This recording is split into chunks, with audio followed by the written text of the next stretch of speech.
Okay, so we're going to be trying an experiment at this meeting with the Meet Echo people.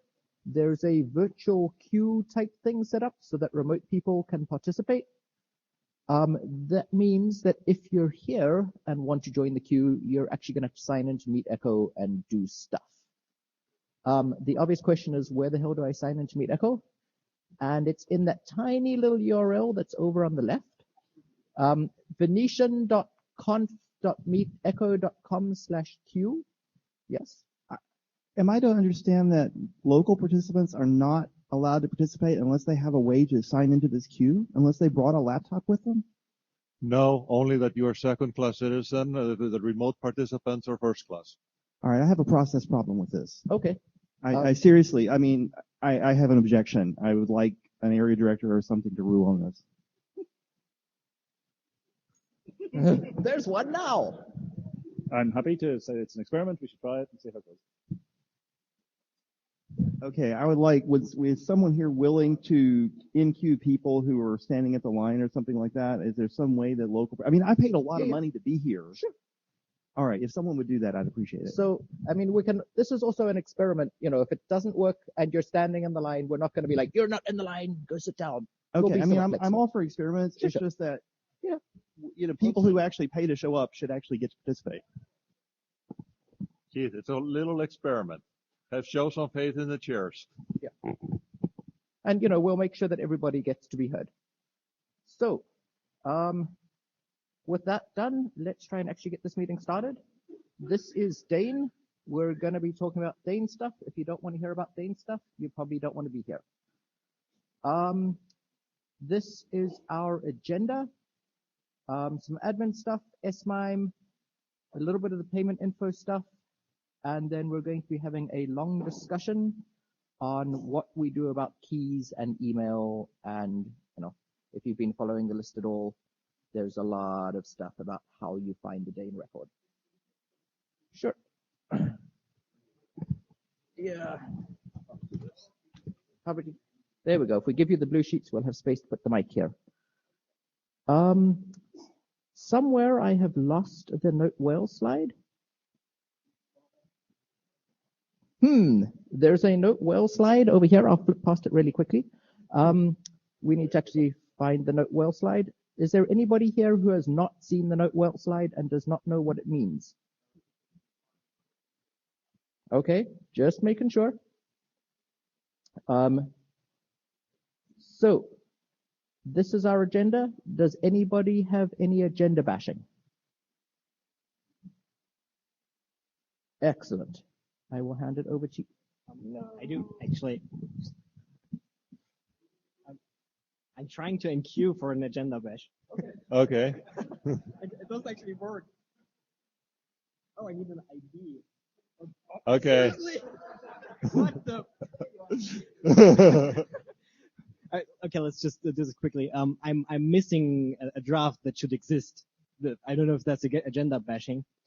We tried to implement Dane for IRC, and we are missing something to indicate that the IRC server needs to support TLS. So I want to give the assurance that my server does TLS, and I can't find anything in Dane that allows me to signal this.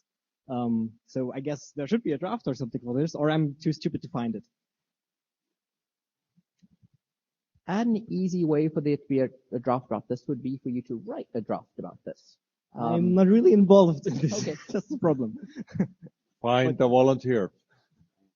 Yep. Yeah. We'll have a Wes and a voter. I also have some kind of idea. I'm Paul Artus.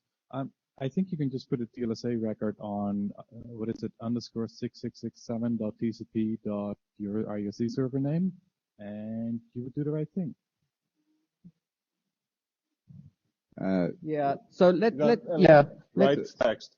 So yeah, this isn't really a agenda bashing match, but we'll let you do that really quickly. And then as the author of the ops draft, which is somewhere in the state of this stuff, it specifically has recommended that each new protocol should write a new draft, and it doesn't have to say much other than write 66607. Okay. Great.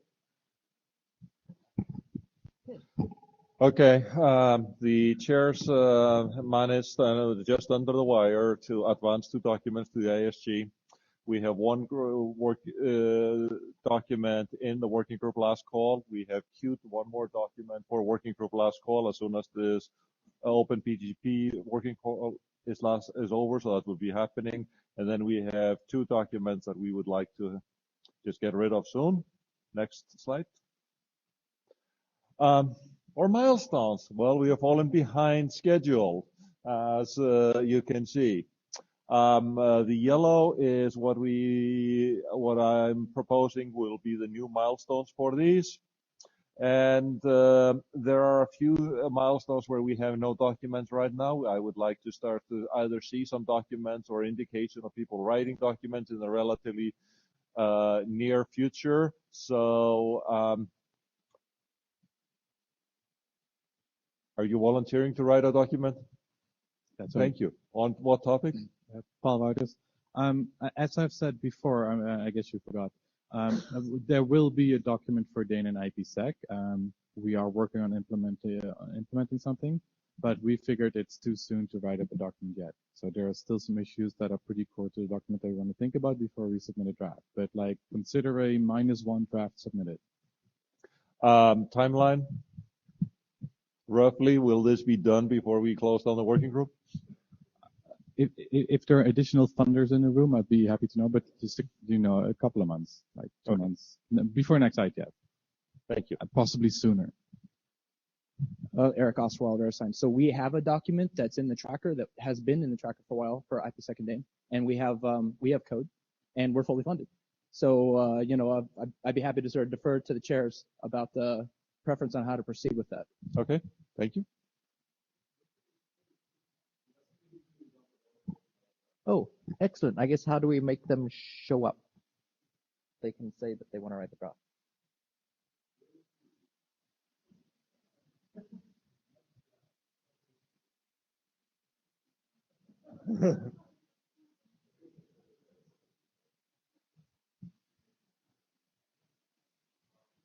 And obviously this is an experiment, so there'll be some demo effect.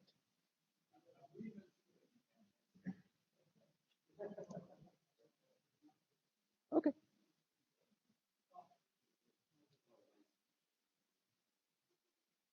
Do we have the next speakers? No. And while this is happening, we've just realized that we forgot the obvious thing of who is going to take minutes and who is going to scribe. We got overcarried away with the Meet Echo thing. And so, yep, blue sheets are circulating. Whoever has the blue sheets, they should come back this way. Paul. Advance the blue sheet. And who will be meeting minutes? Meeting minutes? Bueller? That sounded like a...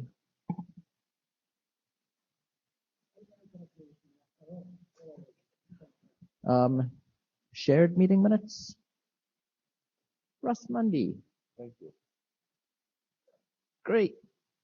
Stephen? Yeah, so I was in a race with Victor, so I'll just channel him. He said, I was planning to write the client auth draft. Thank you. Excellent. So seeing as you have started scribing, does that mean you're willing to carry on scribing? Who? What? Me? Yes. Oh. I was looking for the client auth draft on this list. Yeah. That's called reverse. Advanced Dane reverse binding. It's maybe not the world's best name. June 2015. That was it. But if somebody from Jabra wants to. Okay. I mean, hopefully it will work through the Meet Echo stuff, but if they sit there screaming, then. And we settled the minutes? Yes. Russ Mundy is going to do minutes. Okay. Well, that was only slightly disorganized. S-MIME?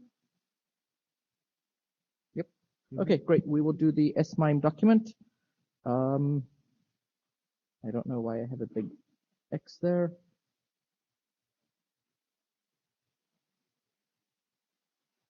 And who is presenting S-MIME?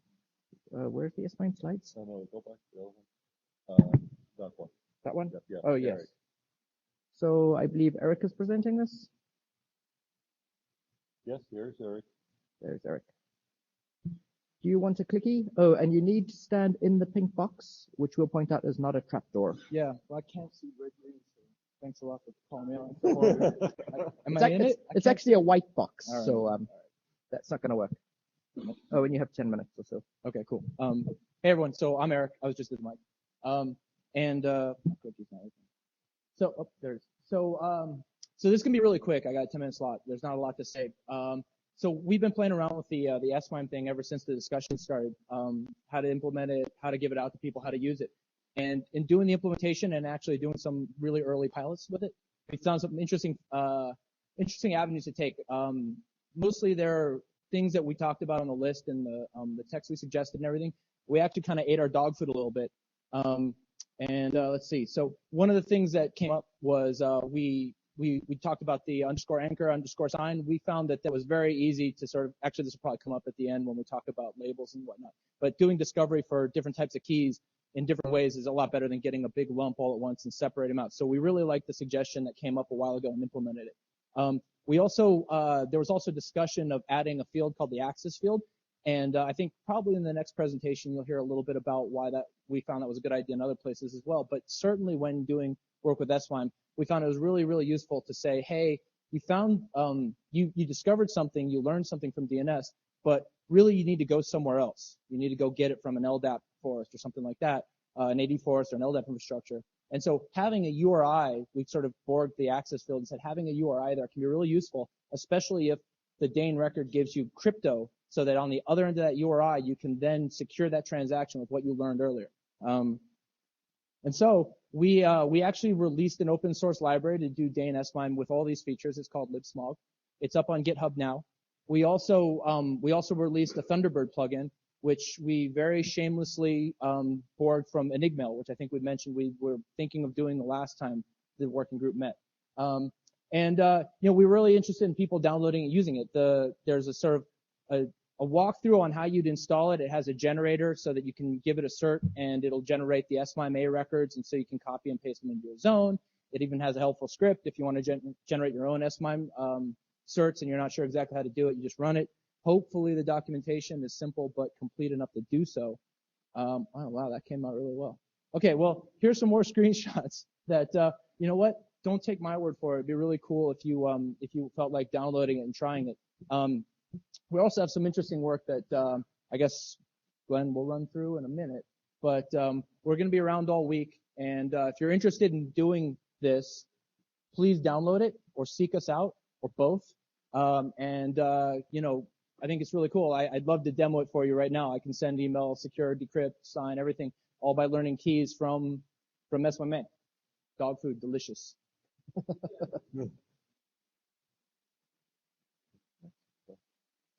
So what Eric mentioned, we want everybody to experience the creamy goodness of Dane.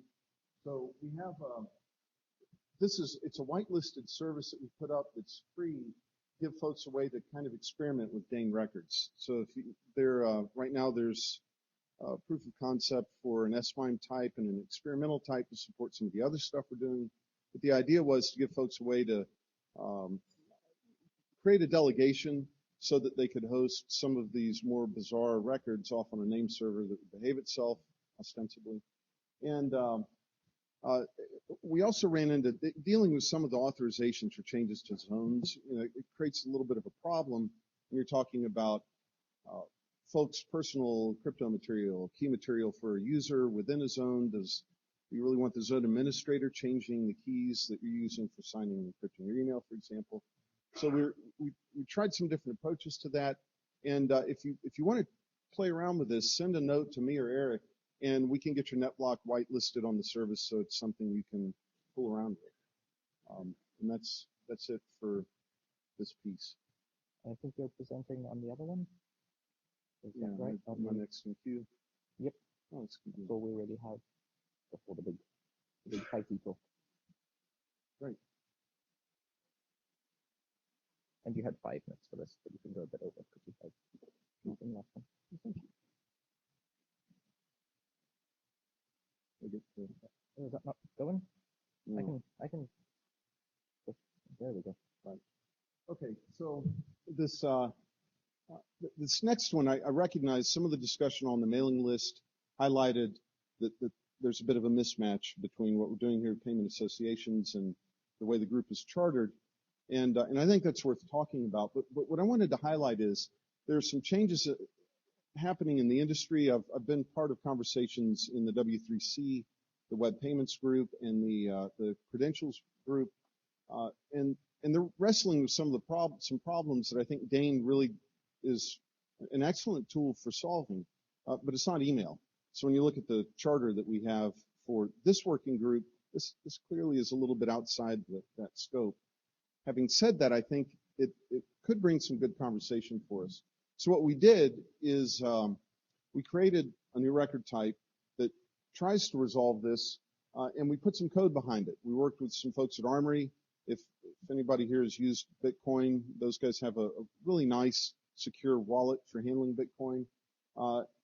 They implemented some code in their wallet to actually do the DANE lookup via, say, an email address. It could render a Bitcoin address. So if I want somebody to be able to pay me in Bitcoin, I can give them my email address and they can ultimately get me the Bitcoin without me giving them a 34-character address. Or Alan Reiner did some really interesting work to blow this out into a far more complex mechanism. It seems like cryptocurrencies go that way. But to really do some interesting things with multi-sig and other signing. And they've got the stuff up in their tree on a non-main trunk branch of the Armory wallet. The question this begs is, obviously it doesn't really fit with the charter, but what do we do? It seems to me that there's more stuff coming, that DANE is really a nice solution coupled with DNSSEC. You end up with this really neat chain of trust that can deliver all kinds of reliable information to folks. Where do we go with these ideas? So if payment association doesn't belong here, the question is then where would it belong? Or does this group recharter to take on this kind of association? You know, as you see more folks bringing it, do we want to encourage innovation, encourage folks to find other good uses for DANE and DNSSEC? So I'd like to leave that as an open question. Hopefully we can talk about it. Comments from anybody in the audience?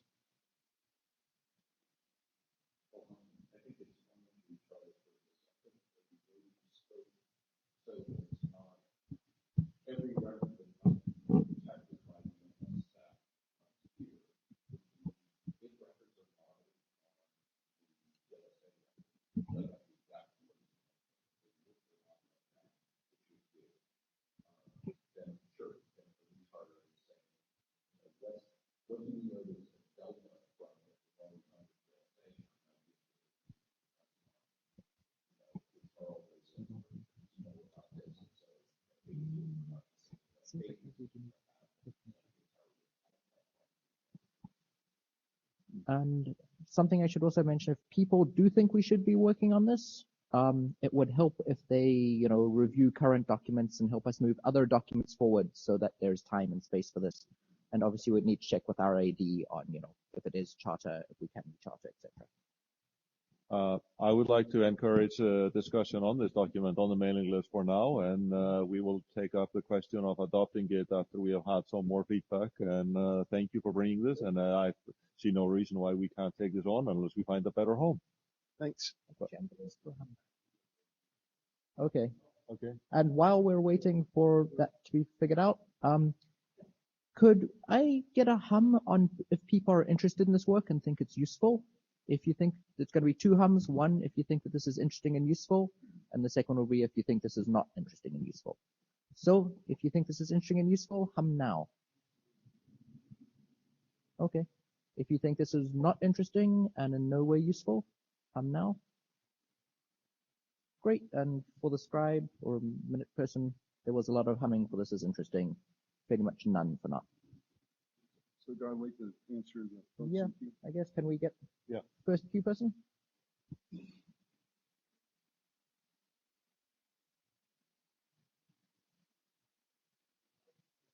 In theory, the audio is supposed to now appear out of the speakers behind us.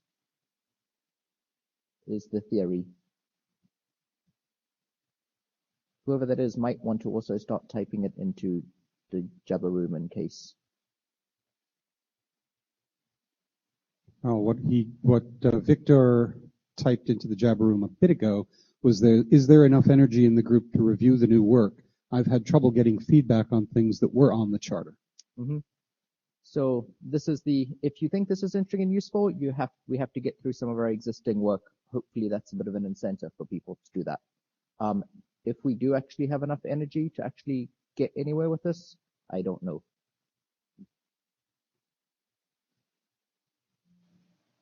Was that Victor who was first in line? Okay, let's try the next one. Hi, it's Dan York. Do you guys hear me? All right. And Victor is now behind me in the queue. I was just going to say I thought this was a great example of the kind of new things where Dane is enabling, and so I was delighted to see this coming in here, and I hope that we can figure out how to make this work as we move through some of the other documents. So nothing substantive other than say I will go and review the document, and I'd encourage others to, and I'm glad you brought it here. Great. And my audio is blasting in the room, I'm told. Yeah. It's only slightly creepy having Dan speaking from All right. Well, now I have no idea how to get myself out of the queue, so I can't walk away from the mic, so somebody has to take it from me or something. So feedback from me, Echo, there's no clue from a remote user about how to stop themselves from being in the mic line. Woo! Okay. We're going to give Victor another whirl.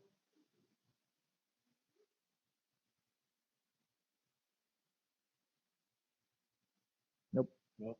Okay. Unfortunately, we don't seem to get audio from Victor, so I'm not sure if Victor has typed into the Jabber room as well. Okay. Okay. Thank you very much. Thank you very much. Yep. Okay. Now for the fun part of the discussions. As you know, we did a working group last call on OpenPGP key, and that was going along very smoothly, and everybody looked like they were very happy about it. And then people started asking questions, and we dragged up a few ghosts from the past. So we are now in a process where we are not the experts anymore on the topic that has been raised. So we are going to offer Pete Resnick as a guide or a pope on this issue to talk about how to work out the mapping between various ways of spelling an email address.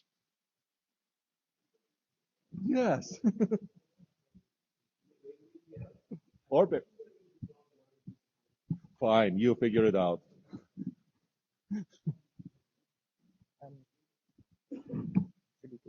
Yes. Do you want to sit? No, I'm fine. It's going to be a long time. I'm very cheery with 1 day mumble hours and mumble minutes left, not counting or anything. So the problem presented, as I understand it, I did a little reading up on this, is we want to be able to get the left-hand side of the address somehow into the DNS. And the problem with the left-hand side of the address is it is case sensitive. The other problem with the left-hand side of the address is it can be one of these funky EAI things, but I don't think we've even gotten there yet. We have, good, love that. Thing 3 that's a little funky about the left-hand side of the address is that it's documented as 64 characters and labels can only be 63. I'm not convinced that that's a real problem yet, but we'll maybe get back to that. So I'm sorry, it's not because, well, no. I mean, if we wanted to do it directly as opposed to hashes, the case sensitivity problem is a problem whether it's directly or hashes, because if it gets cached, we're going to end up with things in someone's cache that someone's going to compare case sensitively and not know to do something more interesting with. Case insensitively and not know what to do something more interesting with. I'm not even sure where to start the discussion precisely. There are, as I understand it, a couple of suggestions for ways to go about doing this. I think we should just do a little queuing here and have a chat about some of the ideas. Some of you in the room have ideas. John, Paul, there are plenty of people.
So what you're saying then is that your proposal is to just use whatever case, whatever version of the left-hand side you have, and if that doesn't work, oh well.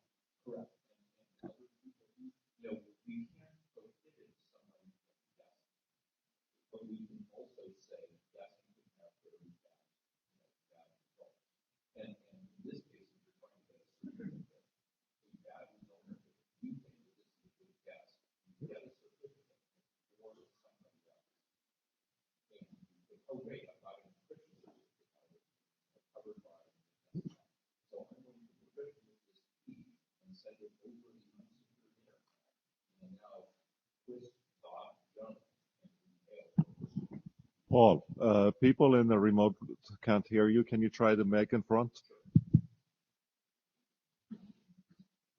So to summarize, I am proposing that the documents say this hasn't been solved by the applications area in 2 decades or more, and we should not be, yes, it is. Well, no, it doesn't need to say that, but essentially that we are not the ones to start. Now, here's a question that actually John and I had dinner last night. He asked, has any other application that's not LDAP had this issue before? And if so, can we follow along with them?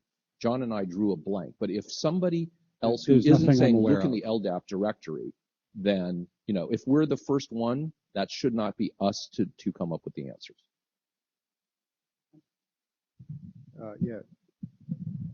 John Levine, I put my foot in this fairly severely, and I think if we look back through all of the various mail RFCs and stuff, we've tried really hard to avoid putting any semantics at all on the local part, you know, and we've tried really, and although we know that pretty much everyone in the world does ASCII case folding, the spec explicitly doesn't allow you to assume that. And we also know that in the world of EAI, nobody knows what case folding means, and you know it's known to be insoluble.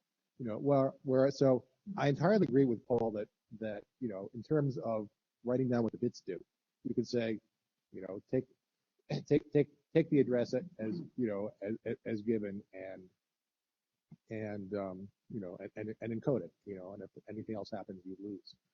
My concern is that this sets a dreadful precedent, because the reality is that people will guess, you know, and I think that either we should solve this problem or not.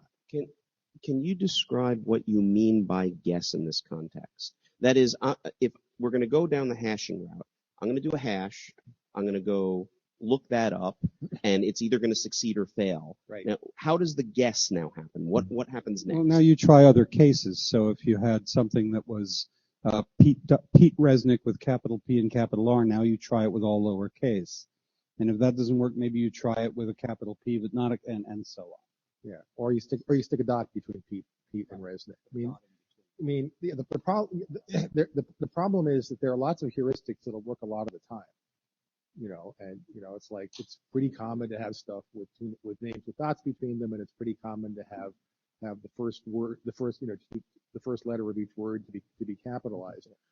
But the spec doesn't say that, and and particularly when you have mail systems lashed up to LDAP, it is my understanding is it's fairly common that if you have one user, John Smith, and you ask LDAP for J Smith, it'll say okay, and then tomorrow his boss, whose name is Joan Smith, gets an address, and now J Smith is ambiguous, so LDAP will say sorry, try again. So it's a really bad problem, and I would be really uncomfortable, even though technically Paul's suggestion would work. It's that it's pretty much telling people to use heuristics that I don't think we want them to use. So then it sounds to me like you're saying do what Paul said and put a lot of really, really scary language in there that says it would be nasty to guess. Actually, if it were up to me, I would say, maybe hashing isn't the right way to do it. Maybe instead we should use like a NAPTR record or something that points to an HTTP. That points to some sort of server secured through DANE that can actually interpret the local part the way a mail server would. The only thing that can interpret it is an SMTP server, because RFC 5321 says to do otherwise would violate it. I think we could wiggle it to the point that we could say that we have some other server that is supposed to do the same thing the mail server does. Yeah. Next. Keith Moore. I am somewhat in agreement that perhaps this working group is not the right place to sort this out. I'm also in agreement with John. I think that what I was concluding right as he was saying that was that DNS, trying to map this into DNS and get this in a single lookup via just DNS isn't going to work. You really do have to go to some other oracle because of the quirks of the DNS protocol and the different kinds of quirks of email addresses. You can't use DNS as case folding. That's not sufficient.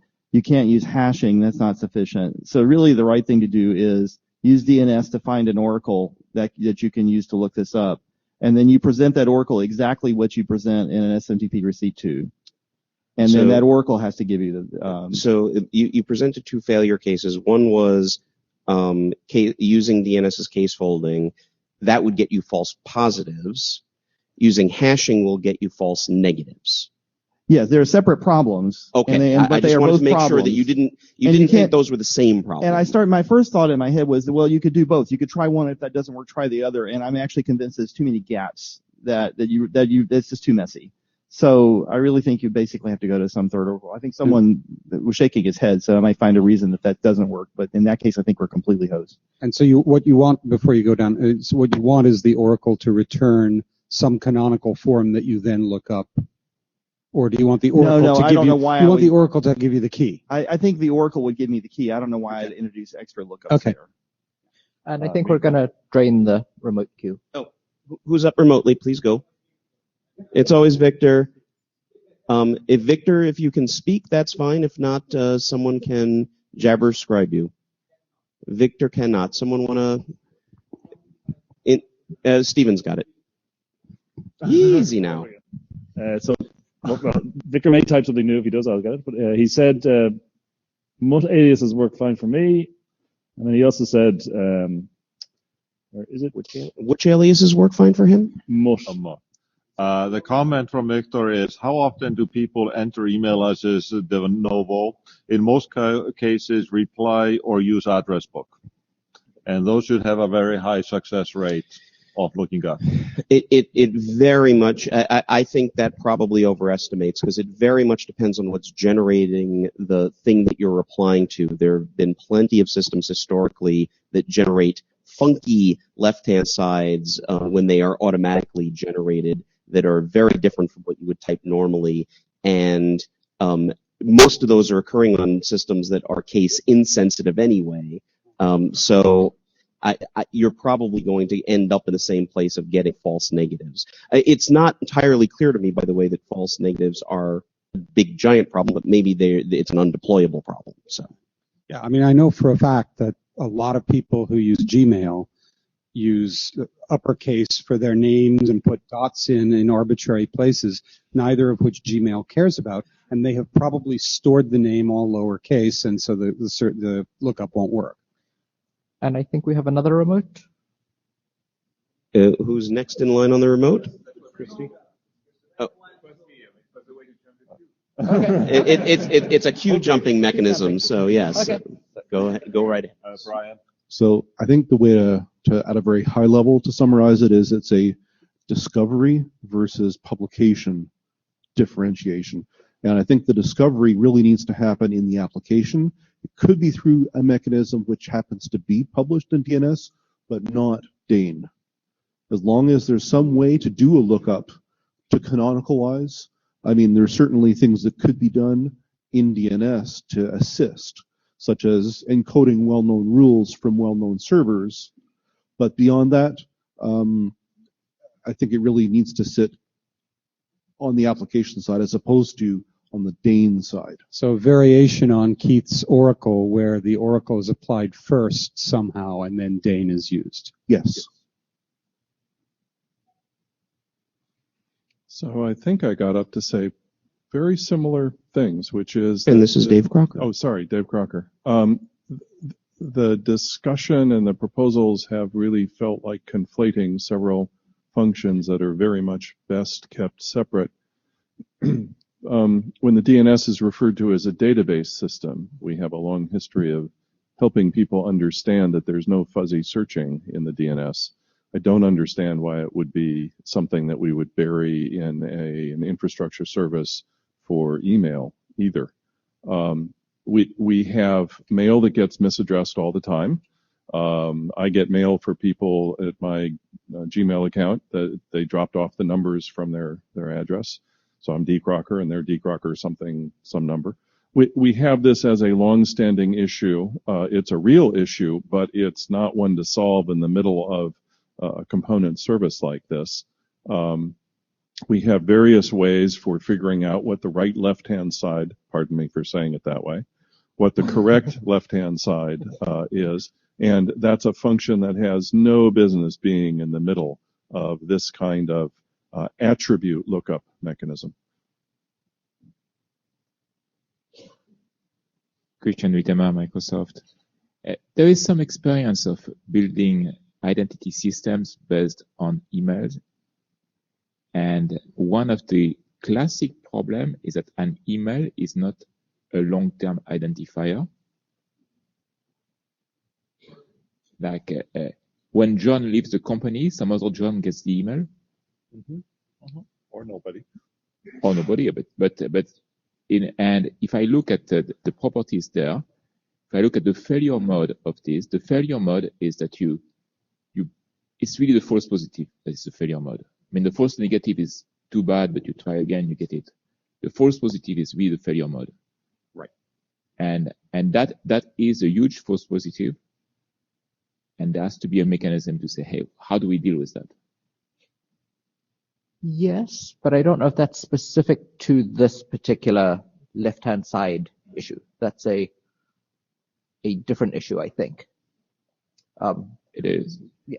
I mean, otherwise, I mean, hashing with a large enough hash that you have a very low probability of getting a false positive is probably good enough.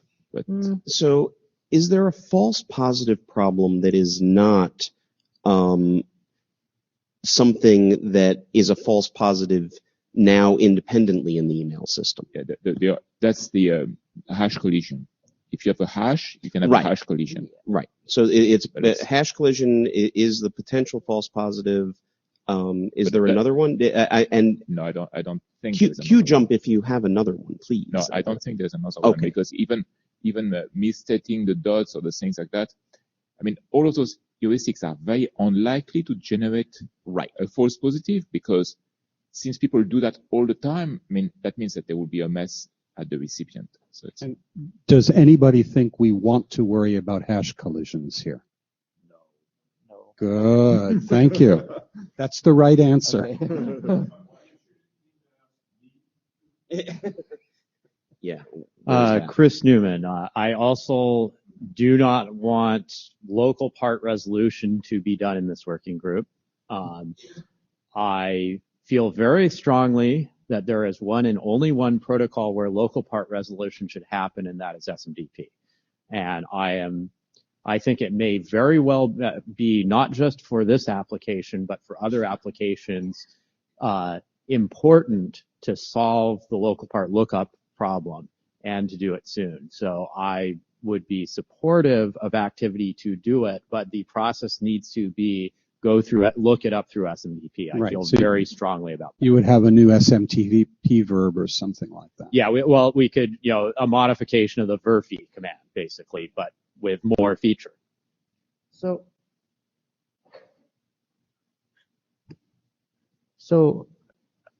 I'm probably a little confused how this would work. So like my MUA would go off and go and talk to some SMTP server where I'm trying to send the mail and say, please expand this. And then it would come back and then it would fix that in what I've typed and then it would send it to the SMTP server that I'm actually using for my mail. So like my MUA would need to connect to port 25 or whatever on someone else's mail server and say, please convert this for me. Yeah, well, that's not going to work because it's outbound port 25 blocking. I think the answer is that needs to be worked out yes. somewhere else. Yes, but the key thing is the local part resolution problem is much harder to solve than you think. Mm-hmm. For example, mailing lists. Most mailing list software does its resolution in flat files. There's no directory lookup. So if you're not talking to the MTA, you can't resolve those local parts. That's just an example. You can create lists and lists of things like this. So the MTA has this knowledge, nothing else does. There's no directory you can look up. There's no other place you can look this data up. Not to short circuit a lovely conversation, but stay here, Chris, because if you do have to go to the destination SMTP server to do the oracling bit, is there now any use in putting this stuff in Dane? How is Dane? Okay, so there's some heads going, yeah, I think there might still be, so we'll let the line continue on. Actually, I had a clarifying question. When you said this needs to be done in SMTP, do you mean it needs to be done in SMTP or by the SMTP server? By the SMTP server. Yeah. Okay, just because we understood that. Sure. Sorry. Yes. Sorry. Thank you for the clarification. And there's remote folk. Remote person in the queue want to come to the mic?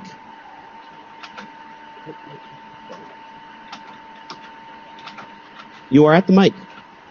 We hear you, or we hear noise from you. We don't hear your voice. Oh, hi. Oh, hi. I guess. Can you see me? I guess you can. Oh, very good. Go right ahead. All right, so it does work. Oh, I have no idea.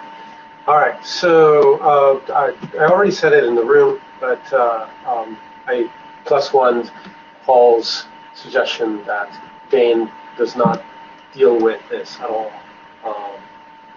You put the addresses in whatever forms you want, and that's it. And then after that, if you want to look up service, that's fine. And lookup service should be done elsewhere. Then you should use Dane to secure the lookup service. Excellent. All right. All right. Andrew. How do I turn this off?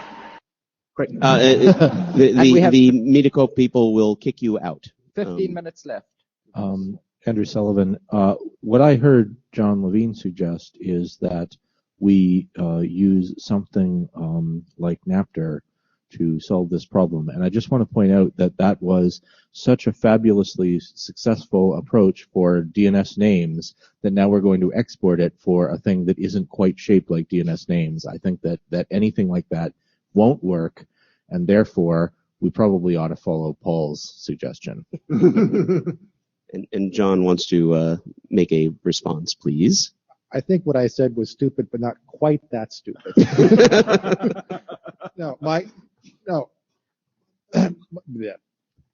The suggestion for it could just be a plain. You can use Napster to map everything into the same URI, which is stop.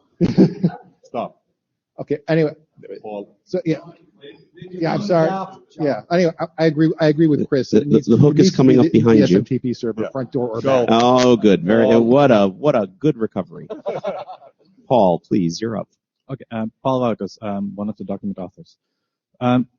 First, I think an Oracle external to DNS is a terrible idea for two reasons. One, if people are worried about zone walking in DNS, have a nice Oracle for zone walking email addresses is an even better plan to get a lot of hatred on the net.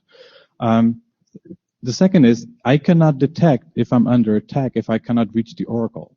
The good thing about DNSSEC is that we made sure that if a zone is signed, I will be able to find the answer that a record exists or not with cryptographic proof. As soon as I make any kind of external connection to any other port using any other protocol, I lose this property. And that's why I asked the question, if an Oracle is required, and a lot of SMTP people are nodding like it might not be possible to put this into the DNS without consulting with the delivery SMTP. Is it worth doing in Dane? That's why I asked the question. Because that's exactly what Dane would get you, but if you need to do the Oracle lookup, then is it worth doing? Presumably, you could get the address of the Oracle lookup, using Dane, and get the cert for the Oracle, assuming, that you're going to. Yeah, and then somebody blocks port 80 or port 777 or whatever the Oracle runs on. And am I now under attack or is this a network outage? I don't know.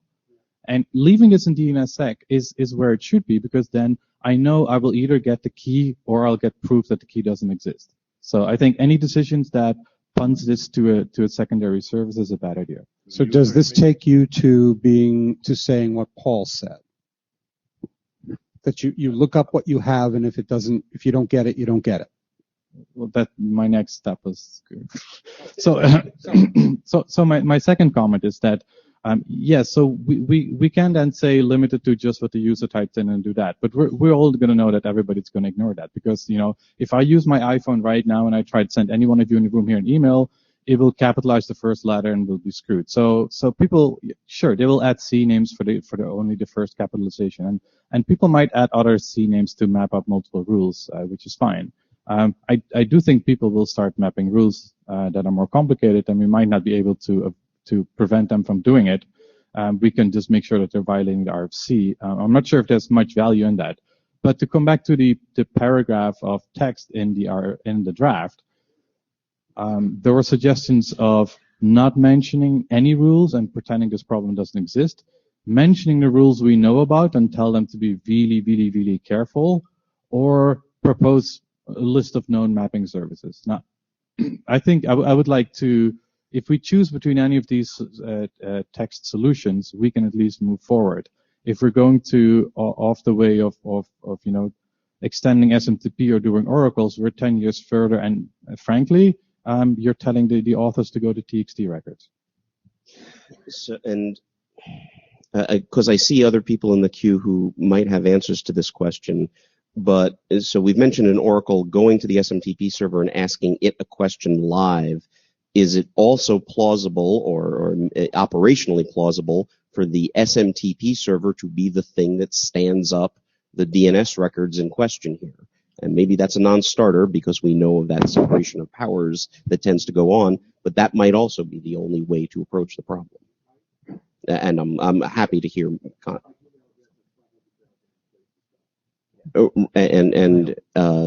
John's comment was his Gmail address. That's 500,000 ways to spell it. Right. If you want case insensitivity, that's going to be the problem. Please. So we have 10 minutes left. So Eric Oswald from VeriSign. So we actually wrote some of the software and we played around with it a little bit, and that doesn't make me any better than anybody else. But what I want to point out is I think the perfect is definitely the enemy of the good here.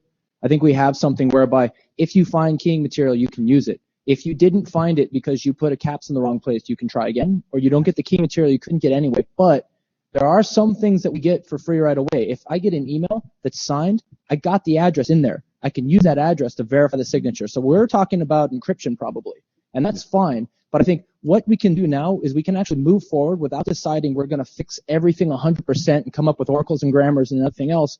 We can just try it, and we can get something going that's really, really useful. There's a lot of crypto that we started playing with that suddenly we realized like getting certs synced across devices is a really big deal that we've all known about for a long time. But now that we can actually use the crypto, we're running into real problems that we have to solve, that we have to think through. So I really worry about us rat holing and trying to do a 100% solution here. I'll say I disagree with you on the verifying the signature part. That has the same lookup problem. Well, but I get the email address, and it has. Well, I have the opportunity to get it right, but either way, I think that if you try and solve it to the T, we wait for way too long. So let's play with it, and I think we probably will get it wrong after we do it. I agree. Hi, Jeff Hodges. So the question being begged here, I want to up-level and clarify, is given an arbitrary email address that maps to anywhere on the internet, any domain, right? And I just somehow get it. I need to be, the question is, I should be able to look up the public key that maps to that. Right. Okay. So everything that's been said about, in the queue here about local parts and looking up natural names or things derived from natural names is correct. It's a total mess. I deployed the directory service at Stanford back in the late 90s. And we mapped this to we created @stanford.edu email using an LDAP-based directory infrastructure. You got to do schema, blah, blah, blah. It's all very site-specific, how it all works under the hood. I have a presentation about it that's still out on the web. I can send a pointer to that if that would be helpful. A pragmatic question is, so you have an enterprise with hundreds of thousands of people in the directory, and you're going to store all those keys in your DNS server? How's that going to work? That's something to think about. What else? I'm really short on time. Yeah, okay. But anyway, you have it's very how it all works is very site specific, and there's multiple local parts for people also. Like at Stanford, I had 7 local parts. Keith Moore. When I think about trying to map large numbers of email addresses into a DNS zone, the thing that I'm reminded immediately is that how often DNS is out of sync with reality. It's a huge problem because the people who run DNS servers tend to be different than the people running mail servers and so on and so forth. That's why I asked the question before. DNS is absolutely the wrong place to put this information in any form. And if there's any right place to put it, it's probably in the primary MX servers or using them as proxies. And you can there's multiple ways you can slice and dice it, but I'm pretty sure it doesn't belong in DNS. I'm also pretty sure the work doesn't belong in this working group. Hi, Ben Schwartz. This is all new to me. I'm just wondering, why are we hashing email address left-hand parts? Yeah, I mean, there's dots in them, there's case, there's internationalized characters that need to be dealt with. It's the left-hand side is a big old mess. So the hashing is a form of escaping in this case? It's not actually being used for any cryptographic purposes? It's encoding, yeah. Normalizing calling it. Okay, thanks. Christian Wittemer again. The more I read, the more I listen to this business of having keys stored by the server, the more I'm concerned about 2 kinds of attacks. I'm concerned about the server receiving some kind of scarlet letter telling them to enter the wrong key for you so that someone else can read it. And I am concerned about the potential of these multiple hash and CNAME for doing the same thing as a hack. As in, someone creates a record for Capital Christian at Microsoft that points to not me, but someone else. And so you have here, and the root cause is that there is a conflict, there's a misaligned interest there. The person who's interested in publishing my right public key is me.